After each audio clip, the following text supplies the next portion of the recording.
it in, and it becomes really difficult to uncleat and to play a lot. So I'm going to experiment with moving it all the way to the back and just taking advantage of the maximum amount of leverage to pull the boom in. And it's easy enough to switch back and forth. Super easy to switch back and forth. I've been using this setup until now, and it's good. But one thing that you'll find, even when it's not windy, if it's this kind of condition or just when you can barely get all the bodies up to the rail, the difference between the last inch of main sheet tension and not having that on is enormous. The boat responds and it just picks up and goes really, really high and loads up as soon as you get that last inch on, and then you can get your crew coming up and the boat goes way, way, way faster. So for sure that's a huge thing to be looking at, is the telltales on the leech of your main.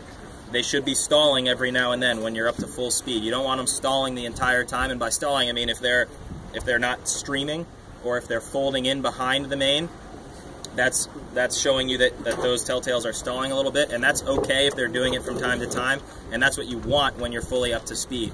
So if they're fully streaming 100% of the time, you've got another couple of inches to pull that main in, and you will be surprised how much that last inch or two loads everything up and lets you point a lot higher. Buttons, you had something? Yeah, we were talking about leech tension here.